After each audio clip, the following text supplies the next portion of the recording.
Good afternoon and welcome to City Club of Portland Friday Forum. I am John Horvick, President-elect of City Club, and I'd like to welcome members and guests alike.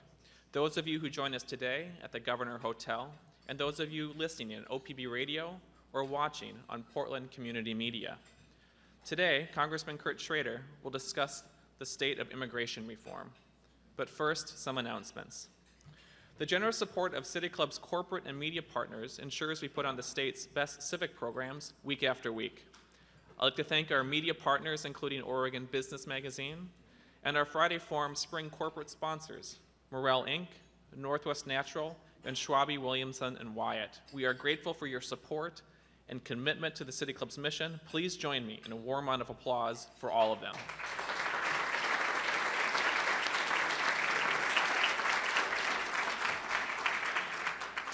Join us next week when we partner with Portland State University and the Vader Memorial Lecture to hear Nancy Fulbray, professor at the University of Massachusetts Amherst.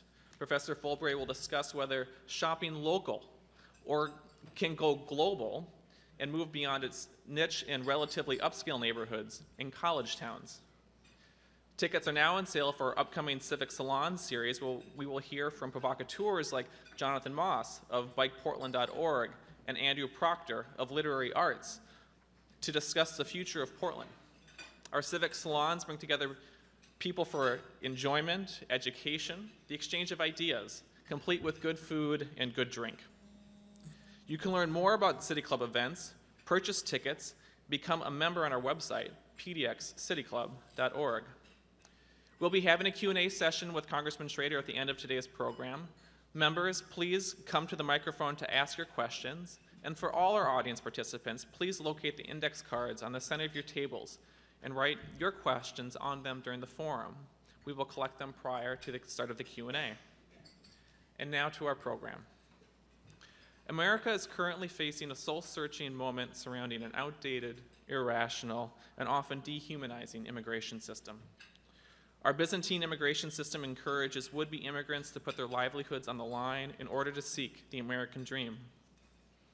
It makes criminals out of business owners and farmers who hire people to do work that no one else will do, the same work that Americans benefit from and often take for granted. At the same time, there are real concerns about the safety and security of our borders, questions about the impact of immigration on jobs in an era of high unemployment. And what are the just and fair policies to address the fact that an estimated 11 million undocumented immigrants are living in the United States today? The urgency and passion of this discussion demonstrates that this is not simply about documented and undocumented immigrants. It's about the very nature of who we are as Americans. Congressman Kurt Schrader is currently serving his third term in the United States House of Representatives. He represents Oregon's 5th congressional district, which includes all of Marion, Polk, Lincoln, and Tillamook counties, as well as the bulk of Clackamas and small portions of Multnomah and Benton counties. In Congress, he serves on the Agriculture Committee and the Small Business Committee. Before being elected to the United States Congress, Representative Schrader served 11 years in the Oregon legislature. Representative Schrader was also a farmer and veterinarian for more than 30 years, established and managed the Clackamas County Veterinary Clinic in Oregon City, and operated his farm where he grew and sold organic fruits and vegetables. And so without further ado, please help me welcome Congressman Kurt Schrader.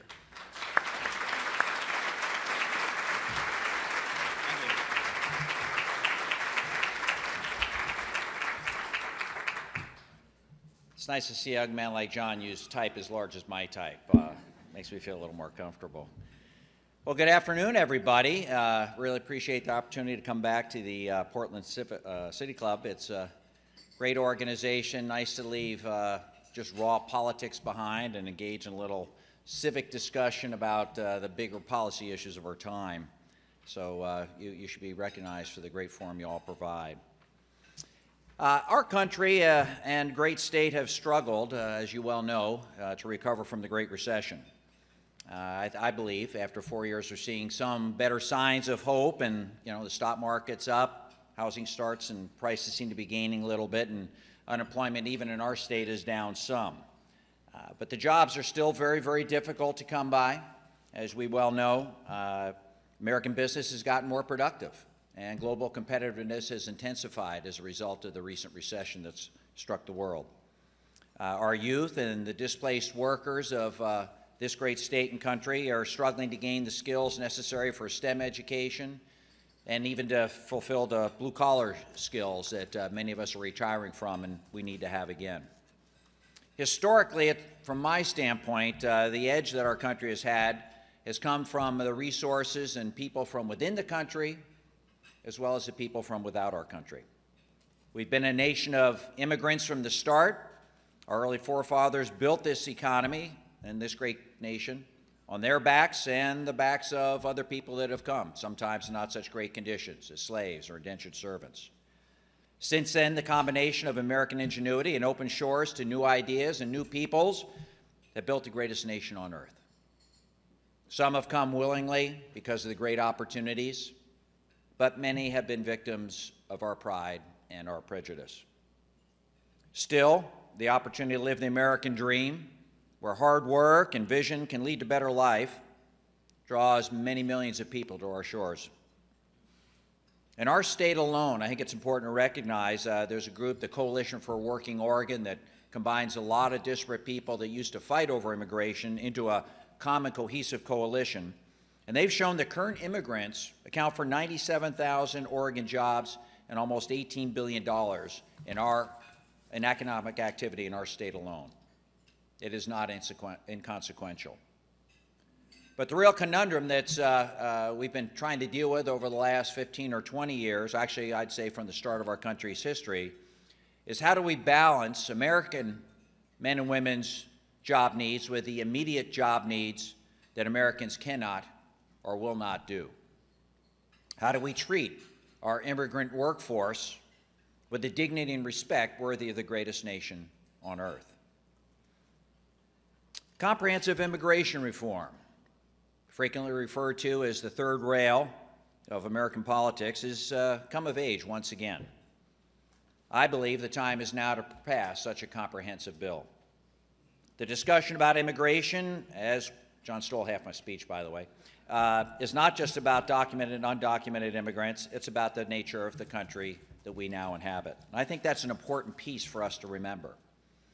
History shows that the immigration policies reflected economics, prevailing social norms, and oftentimes the prejudices that we feel towards other people that just don't happen to be like or look like us.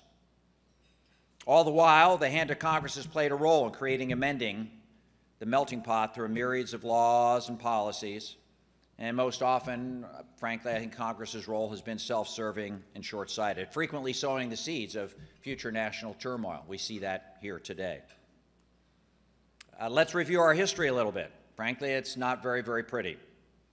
In general, they divide immigration waves in this country into maybe four big categories: the colonial period, the mid-19th century, the post-20th century or start of the 20th century period, and then from 1965 to today.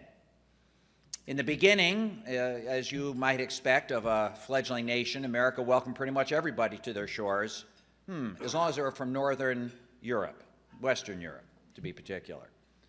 Historians estimate that fewer than 1 million immigrants came to our country during the 17th and 18th centuries. Very different now.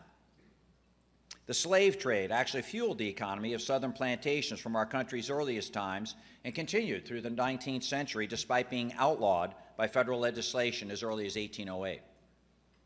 In 1790, Congress passed a law allowing naturalization for free white persons who were of good character, had resided in the U.S. for 2 years, and swore an oath to the Constitution of the United States. This is obviously an early harbinger of how future immigration policies would reflect our racial, social, and ethnic prejudices that we would soon codify into law. While this law was amended to include blacks in the 1860s, racial requirements stayed in effect until as late as 1952. By the time of the Civil War, many Irish, German, Dutch, and British immigrants walked off the immigrant boats and into the Union Army as virtual conscripts. After the war, the Transcontinental Railroad required yet more cheap labor, and Chinese workers were imported. Fleeing poverty and escaping the violence of the Taiping Rebellion, many Chinese laborers immigrated for meager wages of $27 per month even less than the $35 paid to Irish workers at the time. No opportunity for naturalization for those folks, little hope of acceptance in their new land. I would say the exploitation of workers was in full swing by the end of the 19th century in America. Foreign workers were continued to be invited to come, not necessarily welcome, but please come and help us out as we continue to pass immigration laws.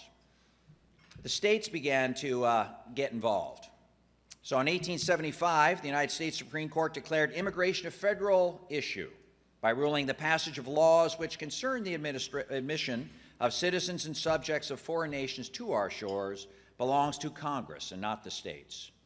It alone has the power to regulate commerce with foreign nations, responsibility for the character of those regulations, and for the manner of their execution, belonging solely to the national government. If it be otherwise, a single state can, at her pleasure, embroil us in disastrous quarrels with other nations. Following this decision, Congress passed its first immigration law, the Page Act of 1875. The Page Act was named for Representative Horace Page and, frankly, just prohibited immigrants considered undesirable. Specifically, Representative Page classified as undesirable any person from Asia who was coming to America to be a forced laborer, any Asian woman who would engage in prostitution, and all people considered to be convicts in their own country. This is basically targeted at the Chinese immigrants. Following that act apparently wasn't enough. In 1882, Congress went further and passed the Chinese Exclusion Act, which officially codified racism into federal law, denying citizenship for Chinese immigrants and suspending their entry into the United States. This was in 1882. That law was not repealed until 1943. Japanese citizens began immigrating following the economic and agricultural chaos they faced in their own land and during the Meiji Restoration, 1868. As hurdles to immigration began to fall, they began to head to the U.S. in great numbers in the 1880s. Rumors of a booming economy in America drew 400,000 Japanese to our shores. Many went to Hawaii, where grueling plantation work awaited them. Others landed on the West Coast and again worked in agriculture, sawmills, and in our mining camps. Again, as non-free white persons, Japanese immigrants were denied citizenship and the right to vote. From 1880 to 1920, the next wave of immigration brought over 30 million Europeans to the United States. Not an easy voyage. 1 in 7 perished in the attempt.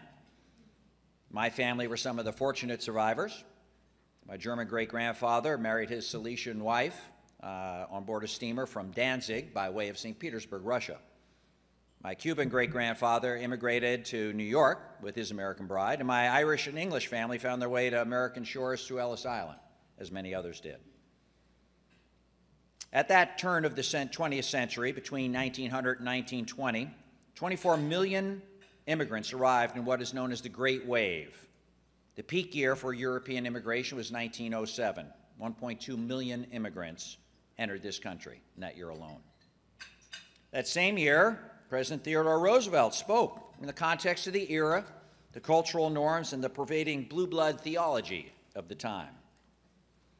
In the first place, we should insist that if the immigrant comes here in good faith, becomes an American, assimilates himself to us, he shall be treated on an exact equality with everyone else.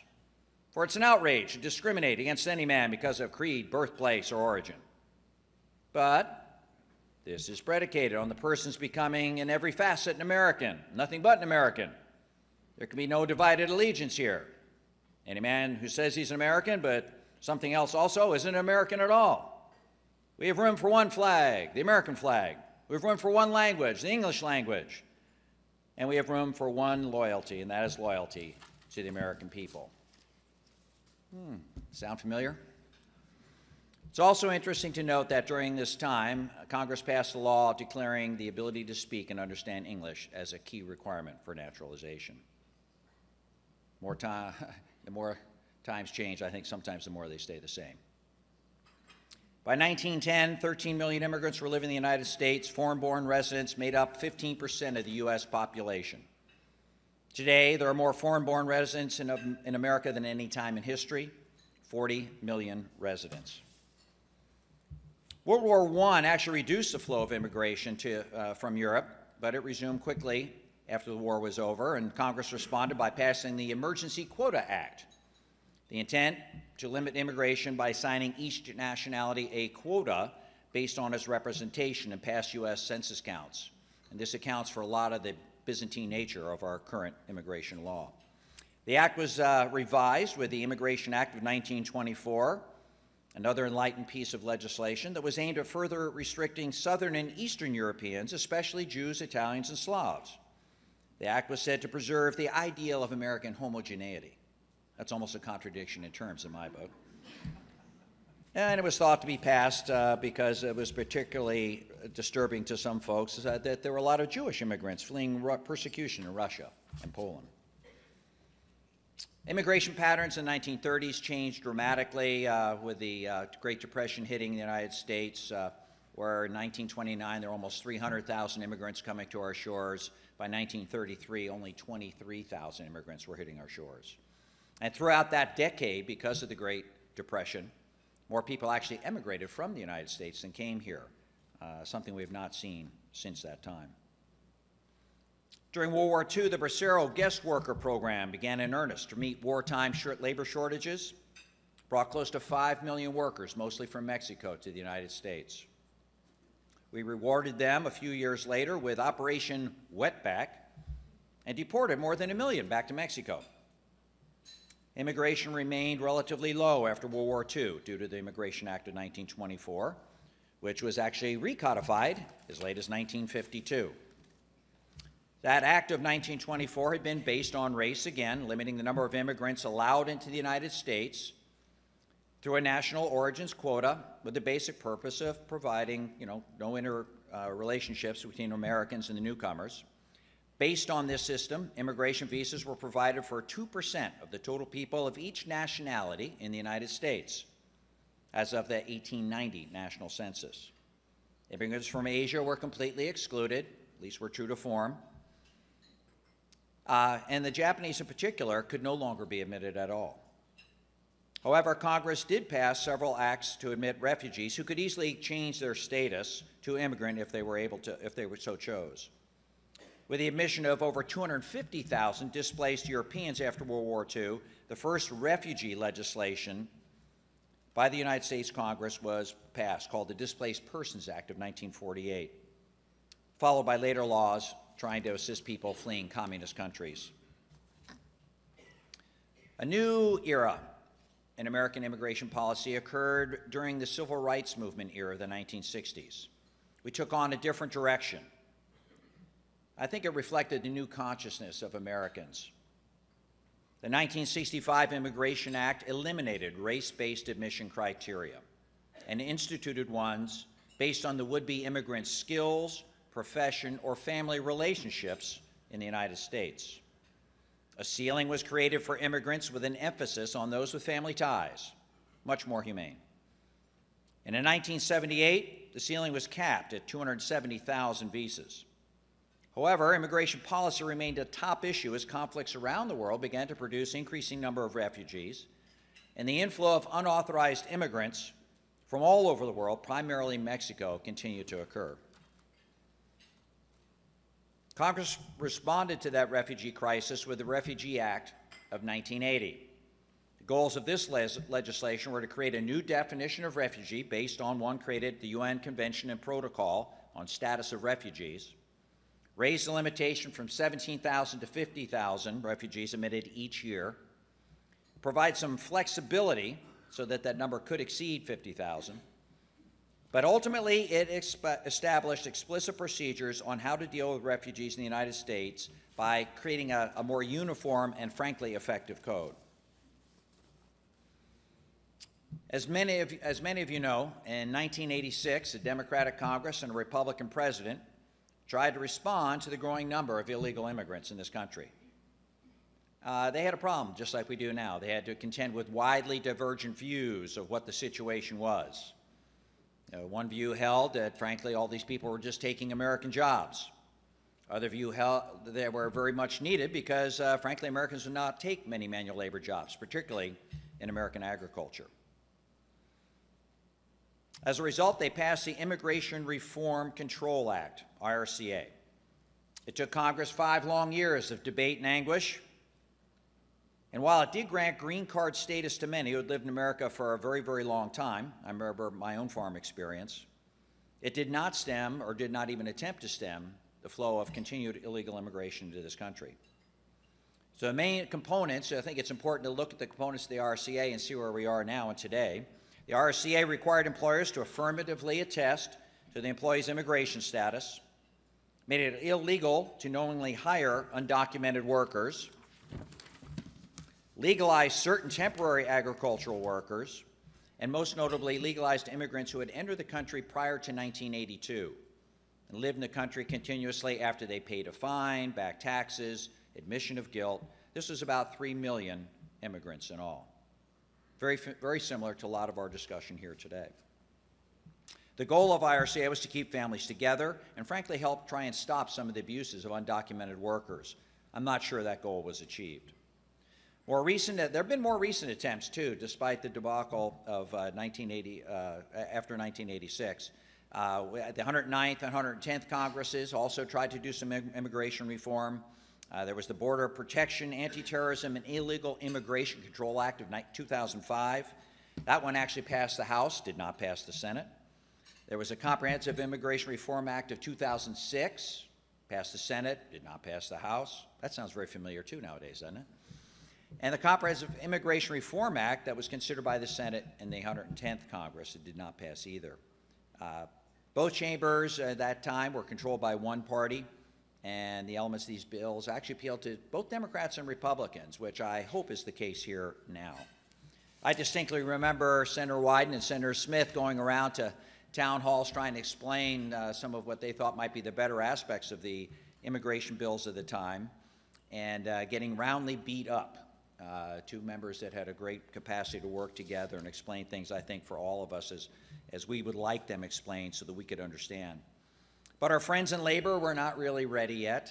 The farming community, I think, still had trepidation about being forced into government roles of eligibility verification and being held accountable if for some reason all the work they did ended up with some undocumented workers. And a lot of the workers felt that the protections were inadequate and not enough to protect them from the long arm of the Immigration and Naturalization Service. All three of these comprehensive immigration reform bills contain provisions that increase border security, expanded employment eligibility verification, increased worksite enforcement penalties, broadened inadmissibility grounds pertaining to national security and illegal entry, expedited the implementation of an automated entry-exit system, a visa system, because as you know, we have a problem there, broaden the categories of aliens subject to removal, increase criminal penalties, and expanded the categories of aliens subject to detention, mandatory detention. But there were significant differences between the different chambers in the treatment of unauthorized aliens and allocations of visas for family and employment categories for future flows. The House would have criminalized unauthorized presence, where the Senate would have created a pathway for those aliens who met a criteria but paid a penalty. Again, the more things change, the more they stay the same. Same discussion we're having today. Today, we face the same problems. Despite billions of dollars spent on border security, I'd argue respectfully our borders are secure, more secure than they've ever been in our country's history.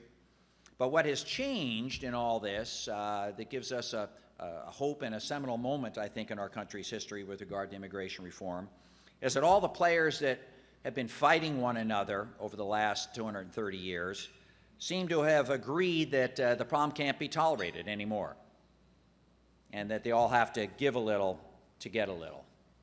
And what a difference an election makes too, huh? Pretty amazing. Farmers are in desperate straits right now, as many of you may or may not know. There's absolutely no American worker that will work in the fields. That's a fact. Border Patrol and ICE have stepped up their efforts so that in effect, and with all the new laws being passed by different states, that there are really no immigrant workers available.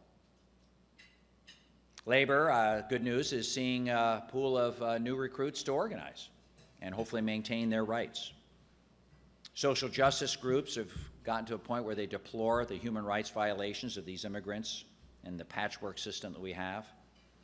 I know for a fact that married couples face 15 to 20 years to get reunited.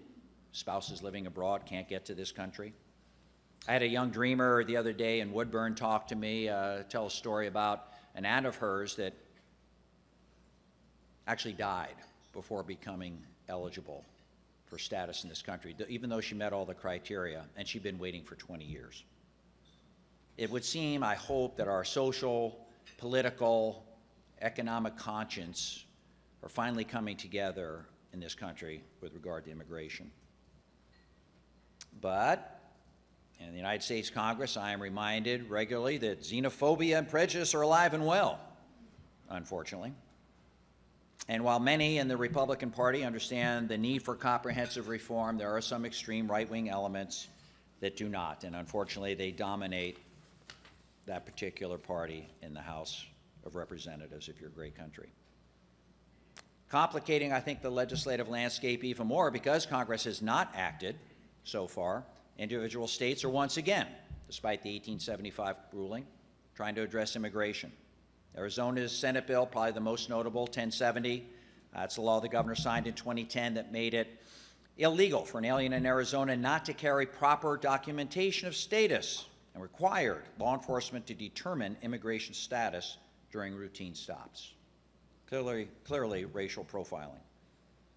The intent of the legislation was to do attrition through enforcement, and thus the very threat of being stopped would lead to better behavior, less people coming to this country. I'm not sure I buy that. And even though the outcry against this extremely racist legislation was pretty loud, Georgia, Alabama, even Pennsylvania followed with different variations on the same thing. I'd argue, though, I'm not against the states. Without, in the absence of federal legislation, we do have a problem I think we all have to agree is there. We can't deny that there's a large population of people in this country that are here without legal status. And the questions of whether they should be denied rights and privileges other Americans enjoy needs to be addressed. Good news, though, I think, as I said, times are changing, even here in Oregon. I remember not too long ago, Oregon State Legislature voted to not allow undocumented individuals to get driver's licenses. This session, we've had passage of tuition equity, giving students who attended and graduated high schools in Oregon the opportunity to attend college and pay in-state tuition. And just this week, as you well know, the governor signed a bill giving people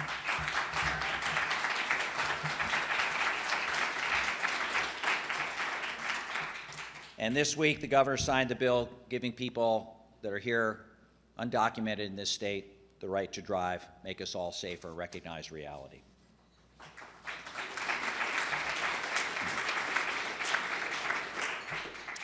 One of the maxims of American politics is states are usually the laboratory of innovation and sometimes force the government's hand, the federal government's hand, to actually act. I believe this is one of those times. Between the election and the state laws that are being passed, we have an opportunity to do the unthinkable. I will tell you this, that the most immediate impetus in the United States Congress for comprehensive immigration reform is without question this last election. I know from my Republican colleagues in Congress that they were absolutely certain Governor Romney was going to win the presidency of the United States. And they were absolutely certain they would gain seats in the United States Senate. After all, they took the independent vote. Maxim of American politics is, there's roughly equal numbers of Democrats and Republicans. You win the independent vote, you win the election. They were measuring the drapes in the White House, literally. They were ready. They were stunned on Election Day, stunned by the margin of victory for President Barack Obama. I can't emphasize enough how that shook the core of their fiber and their being and what they assumed they knew. Even top Republican strategists, as you know, have done lots of investigations, strategic sessions, trying to rethink things, and they have been forced to admit that, frankly, the Hispanic youth and women vote played an outstanding role.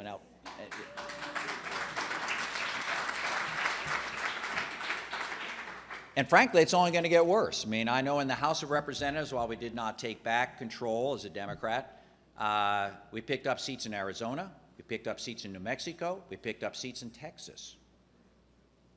Now, it wasn't because a lot of Anglos moved to those areas. So I think they see the handwriting on the wall that the immigration will only continue. Those states that have been bastions of a certain party so far may be changing. So there's some enlightened self-interest, I think, that moves us, hopefully, to a broader policy. As I said, this current immigration system is a patchwork of laws, doesn't work in the 21st century. 11 million plus, frankly, big plus, I bet, million unauthorized immigrants in this country as of January 2011. Probably 9 million of those immigrating from Canada, Mexico, the Caribbean, and Central America. And I think it's important to remember that half of the people that are here that are undocumented are because they overstayed their visas. It's not because they snuck across the border. That gets largely lost in, I think, a lot of the discussion we have. And a key point of what we do, hopefully going forward, is to address that. A report by the Congressional Budget Congressional Budget Office on providing public services, especially services that entail education, healthcare, and law enforcement, indicate very clearly, I know my local officials here understand this all too well, that the burden falls disproportionately on local government. The impact is markedly different on the federal budget because most unauthorized immigrants do not receive many of the benefits, contrary to popular opinion, at the federal level, including Social Security, food stamps, Medicaid, Medicare, TANF. The federal government requires state and local governments to provide certain services to individuals. It's not their fault, regardless of immigration status or lack of funds. As a requirement to actually participate in federal programs, you have to do this or you don't get the federal money. In addition, as we all know or should know, various court decisions have restricted state and local authority to limit cost of providing services to unauthorized immigrants. Thank goodness. At the same time, it's important to acknowledge the same group of people, I think, have contributed to the economy. I was with a bunch of farmers the other day, and contrary to popular opinion, they don't understand how people claim that a lot of the immigrants aren't paying their fair share. Many, if not most, pay Social Security. They pay Medicare taxes, just like we do, and they never will see any of the benefits. So a lot of the arguments you hear, I don't think take into account the full picture of what's really going on with our immigrants in this country. There's some pretty amazing stories that as a congressman you get to hear. I was listening to a story of an employee at a pretty large company in my district. At a young age, he was actually kidnapped by guerrillas in Guatemala, forced to do hard labor, was able to escape, came to this country, trying to get official asylum. Over 24 years later, he still waits. Prospect of deportation looming every day. This is despite the fact he's a very valued member of this company, moved up the ranks, been a contributing member of society, good father, 2 children, avoiding crime. Is this the kind of person we really want to punish? Actually, interestingly enough, that same week I had another employer contact me. He was about to lose a big chunk of his workforce. Turns out they had false papers that did not match up with the Social Security numbers. And some of these employees have been working for this employer for 4 or 5 years. They've been paying Social Security taxes, federal, state income taxes, the whole 9 yards. Unfortunately, these stories are all too common, I think, across the state and across the nation. As a result of that 2012 presidential and Senate election, the inequalities, the irrationality of the system, 8 brave senators, and frankly, there's 8 brave House members, embarked upon a mission to develop a comprehensive immigration reform piece of legislation. It resulted in the Senate side in the Border Security, Economic Opportunity, and Immigration Modernization Act. It's a comprehensive immigration reform bill. May not be perfect. Most legislation I see is not, but it's fairly workable.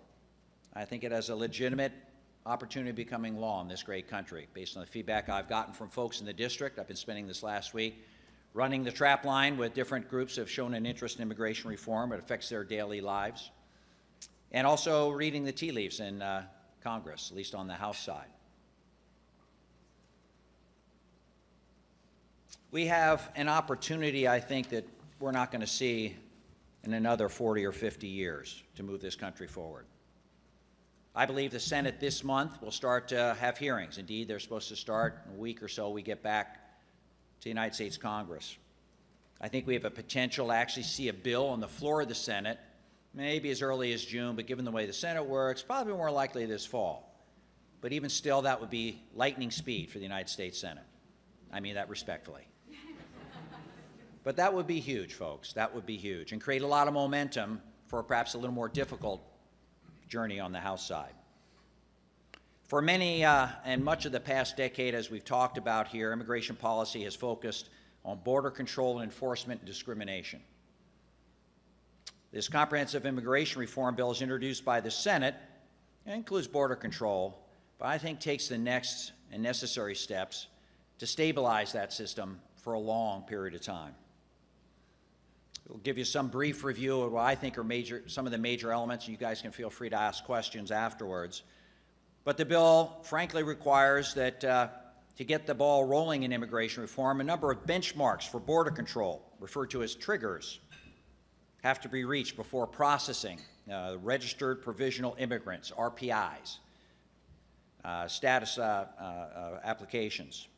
The 4 triggers are fairly straightforward and not as onerous as I may have thought to begin with, given some of the discussion.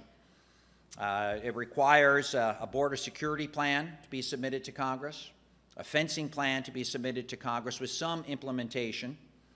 There's supposed to be a mandatory electronic verification system in place, and a electronic visa tracking system to deal with the people that just overstay their visas accidentally and have contributed to the undocumented problem we have today. I guess I'd argue those are probably doable, and my read so far from the immigrant community is that depending on how the rules are written, that might be doable. Frankly, with an additional 3,500 Border Patrol folks due to arrive that have arrived, due to be added by October 2017, the next few years, adding to the thousands that the Congresses I've been involved in have already added to the border, there's really no reason I think we can't claim effectual control of the border. I think it's important to note that while these triggers are in play for a lot of the undocumented folks, they do not apply to the dreamers, young folks that came here under 16 years of age, and it does not apply to agricultural workers. So those folks do not have to wait for these plans to be submitted before they can go. The bill also starts to take steps to create that functional legal immigration system I talked about. Recognizes that many non-citizens contribute to the economic well-being of millions of American citizens in our country. It sets up opportunity for individuals here before December 31st, 2011 to gain registered provisional immigrant status after clearing background checks, paying fines, penalties, back taxes if owed. And the 3- and 10-year bars are eliminated. That's a big deal if you know anything about immigration. Spouses and minor children are granted automatic status. And all they got to do is make sure they stay employed, stay out of the criminal justice system. And if they do that for the next 10 years, they have the opportunity to become legal permanent residents, and 3 years after that to choose citizenship if they so desire. As I alluded to, other groups face a shorter path to citizenship. The Dreamers, it's a 5-year wait. They have to have a high school diploma or GED, much like our Oregon legislation, 2 years of higher education or 4 years in the military, pass an English civics class, and make sure, again, that they pass background checks. For agricultural workers, the backbone of our rural economy, especially with Oregon specialty crops, absolutely critical to our state. If they have a history of productive employment, they can take advantage of a new Blue Card program. That basically requires that they've been here in this country and working for at least the past 2 years, up to December 31st, 2012. They can achieve a legal permanent resident status in 5 years if they stay working in agriculture going forward. There's also 2 new guest worker programs that replace the H-2A program, which most, frankly, immigrants and farmers alike deplore. That creates a lot more flexibility both for the agricultural employer as well as the immigrant. They can move from farm to farm. They can be here for 3 years with an additional 3 years opportunity without having to go back home and upset their workplace responsibilities here in this country. They can also visit going back home without any penalty for coming back, which is nice. and one of the key elements. I'll shout out for Oregon here. This agricultural piece, negotiated by Oregonians. Oregon's nurserymen, Oregon's immigrant labor force went to Washington, D.C., did an outstanding job of brokering probably one of the toughest, if not the toughest parts of this comprehensive immigration law. Your folks in this great state did that. They deserve a big shout out.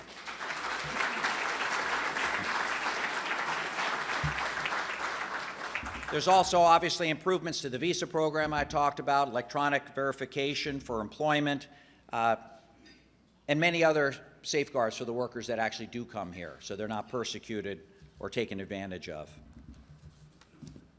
I think we need to remember at this juncture that the old adage, don't let the perfect become the enemy of the good. I hope you all will let your representatives know how you feel about the bill. This is a great organization that dives deep into the policy. I'd love to get feedback from you, as I know Earl, Peter, Greg, and Suzanne would, and our two senators also. But I hope the overriding message is it's time to get the job done. I actually went on a pilgrimage, not a Kurt Schrader thing to do necessarily, but I went on this pilgrimage to Selma, Alabama. I'm a product of the civil rights era. And it was pretty meaningful to me. It's pretty amazing what you learn. And we were asked time and again to be introspective. What does this mean to you?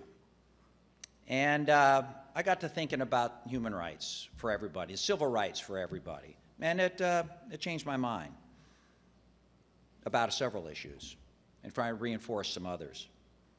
I guess it remains to be seen, in my opinion, if this particular Congress, despite all its partisan differences, can rise above these things and do the right thing for our country, no matter what the political cost is, just like they did in Selma, Alabama. March across that bridge, knowing that there was huge cost at the end of the day, and make this country a great, great country that welcomes everybody once again. Thank you very much.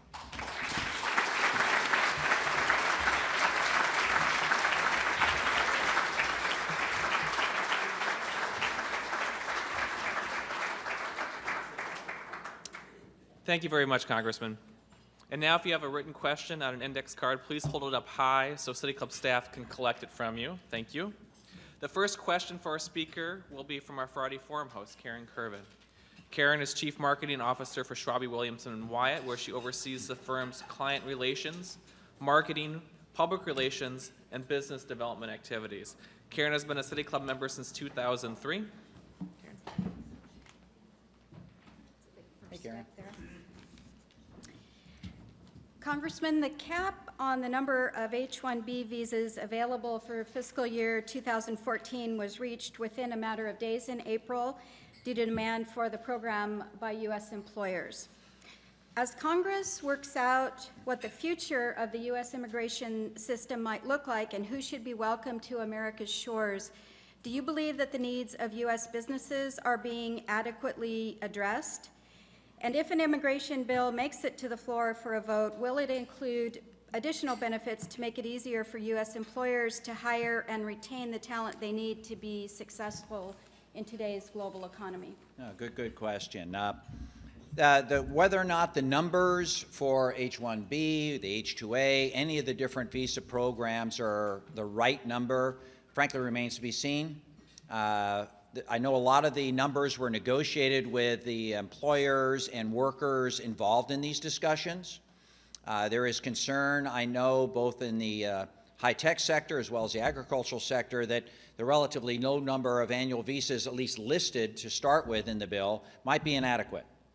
What's not taken into account yet and needs further analysis, hopefully will come out of the hearings, is with the 11 million people that are already here fulfilling some of the STEM roles as well as some of the blue-collar jobs, what portion of that needed workforce will they fulfill?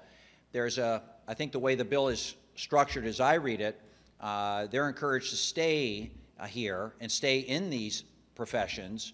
So then we will have to monitor, and the bill does provide for changing the targeted amount. Frankly, there's an automatic increase in people over time, and it provides an opportunity for commission and task force to review the needs, the labor needs in all the different sectors and report back on a regular basis for the changing requirements for workforce, depending on immigrants and American worker situations, whether there's a recession or not.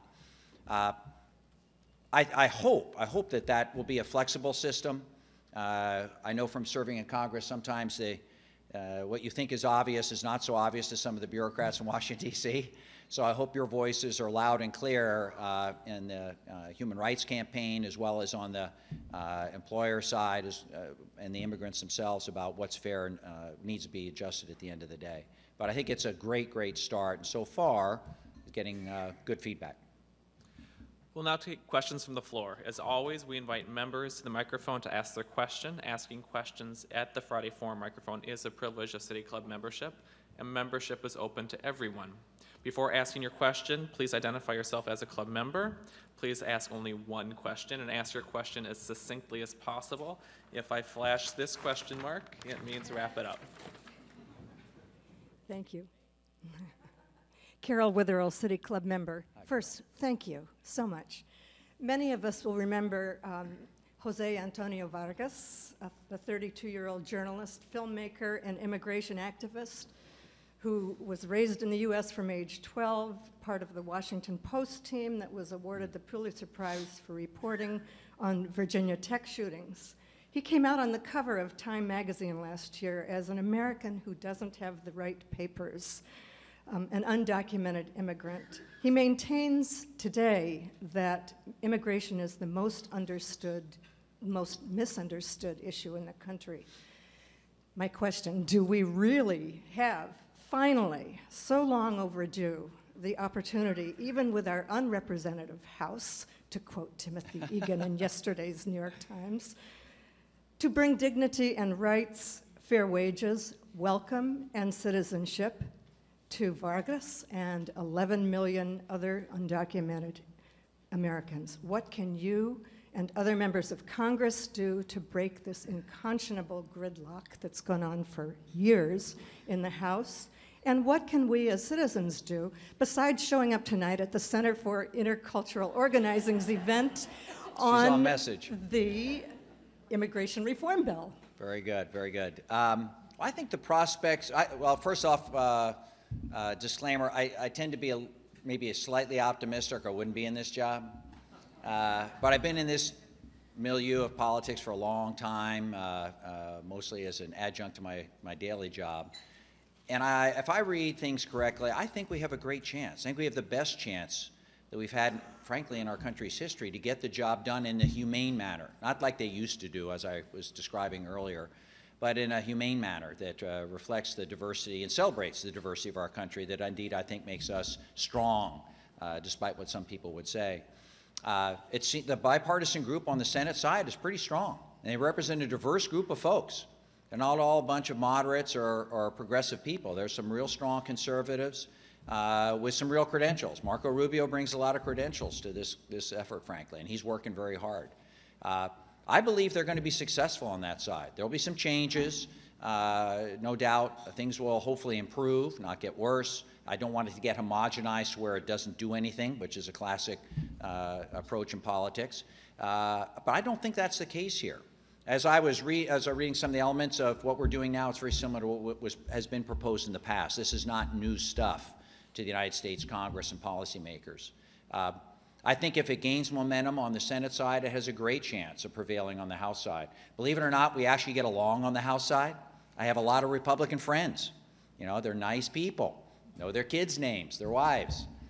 I don't always agree with them, mind you, but that's okay. That's the system. And we're getting to a point now where there is a building frustration in Congress. I think it's represented by the vote we had on the Violence Against Women's Act that finally passed, where moderate Republicans stood up to their leadership and said, enough of this insanity.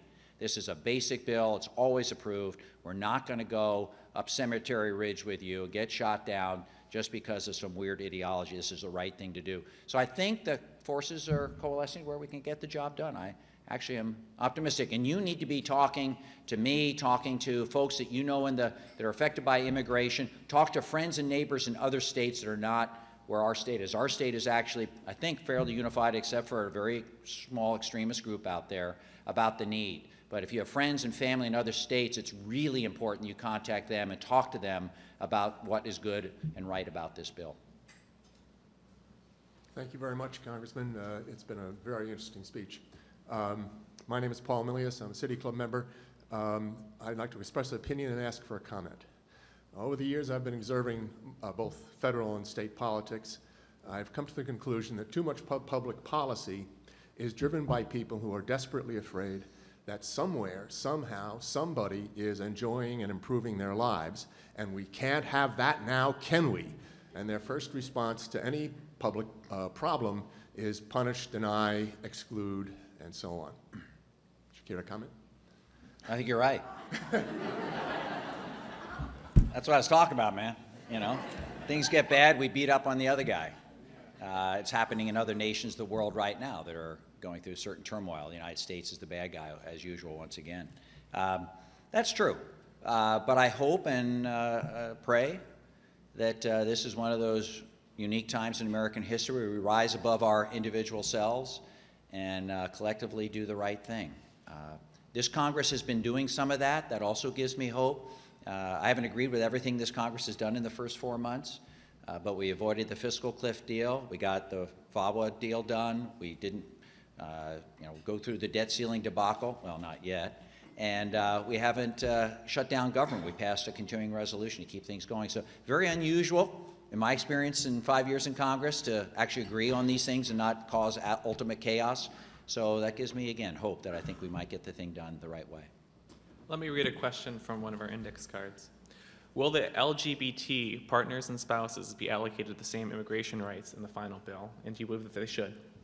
I think it should. Whether or not it gets there, I don't know. There are a lot of rumblings.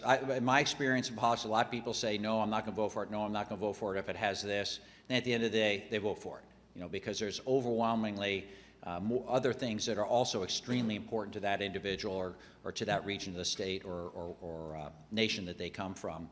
That and the lack of the diversity visas are the two big things, I think, that are causing a lot of concern right now and to be worked on. You need to lend your voices to that discussion if that's something you're very, very concerned about. Thank you again, Congressman. My name is Andrew Riley. I'm a City Club member, and I'm with the Center for Intercultural Organizing. So let me continue our plug. We have an event tonight at 6 p.m. at our office about comprehensive immigration reform. Everyone should come.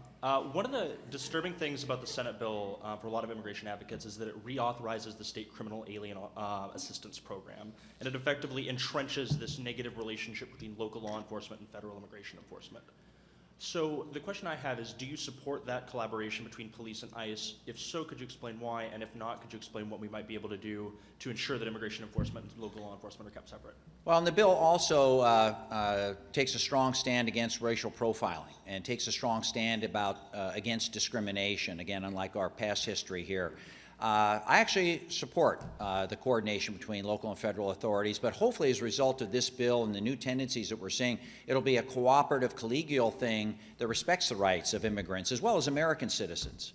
And so that it's done right at the end of the day. I think those people that frankly have gone through the legal system, those people that hopefully as this bill becomes law or something like it, also go through the new legal system, that those people are rewarded for their efforts, the time, the effort, some cases money they've got to put in. And those people that do not or cause criminal mischief in this country, I think they need to go, and I hope we are smart about how we do that. Ryan Bradshaw, City Club member. Hey, Ryan. Thank you, Congressman, for your explanations today. I was just wondering, since immigration is not a uniquely American problem, there have been examples in India and Spain and a few other countries, are there policies being implemented or talked about, I suppose, that would mimic some of the successful reforms that have been accomplished in some of these other places? The honest answer, Ryan, is I don't know. I hope to learn a lot over the debate the next 3-4 months. I guess my offhand comment is that a lot of countries like to decry how bad it is in the United States with how we discriminate. I know firsthand how they discriminate as bad or worse than we do. I hope there's something we can learn from them. I hope it's the positive aspects of immigration that they've adopted that's worked for them. Certainly I would hope that people have written a lot of the legislation both now and back in '86 when they were trying to reform things and back in the 2005-2007 era. But I don't think any country's history is without serious blemishes about how they've approach immigrants to their shores. And to the earlier comment, oftentimes immigrants are the whipping boys or girls for a tough, struggling economy, and things aren't right in our own personal lives. And again, I hope, and I know Oregon usually is above that, although our early history was a little skeptical, right? But I think we've come a long, long ways, and I expect this country to come a long, long ways also. Congressman Tom Karwacki, City Club member. Expired visa people, 40%, maybe 50% of all of those who are undocumented at this time. For 30 years, it's been the policy of the government to make sure that these people leave and to have a list of such people and so forth. What gives you hope that somehow when INS says they can't do it, that this is actually going to be an effective and actual workable tool? Sure. Well, that's a very fair question. I think that's going to be a central part of the debate. What in here is so different that it's going to prevent the same illegal immigration from occurring again? I guess I put my hope on several things. One is we've learned a lot from the past. Obviously, the so-called visa program was never implemented, not to the degree it was supposed to. This bill actually puts money into the system, money to make sure that you can actually track people. It enhances airport and port security so that they'll know if this person's actually, legal to travel at the end of the day. Do they have the right identification? In our case, it's usually a driver's license, and in their case, it'll be a biometric card. New people coming to this country will have to have some sort of identification so that we can identify who they are and where they're going at the end of the day to avoid that very same problem. I also feel that based on the information I've gotten in Congress and that you can see yourselves daily in the newspapers, that border security is an all-time high, particularly on our southern border. I think it's unparalleled. And the bill calls for 24/7 surveillance, not necessarily men and women running around down there, but between some of the cameras, some of the drone stuff, some of the fencing, some of the borders. This is a big deal. For if you live in the southern part of this United States, you face this in a much more personal and daily way. And they look at things differently than we do here in Portland, Oregon. And I have to respect that, right? So I think with those two thoughts in mind, I have some confidence it's going to be a little better. The same thing with the employment identification system. If they try and get a job, hopefully the bill calls for improvement in the E-Verify system, one that employers can rely on. And if people try and use fraudulent identification, Social Security cards are supposed to, the security and Social Security cards are supposed to be enhanced so they're not so easily duplicated. Remains to be seen. It's only as good as, like most laws we pass, are only as good as they're enforced or financed at the end of the day. So your job should be to encourage us to do that and consider that a worthwhile expenditure. Unfortunately, we've run out of broadcast time for further questions, and we'll have to stop for today. Sorry. Please join us next week for discussion with Professor Nancy Fulbray about shopping local in the age of globalism. If you received an invitation for the meet and greet with Representative Schrader following the program, please proceed to the card room right next door. And as we close today, please join me in offering our sincere thanks to Congressman Kurt Schrader. Thank you.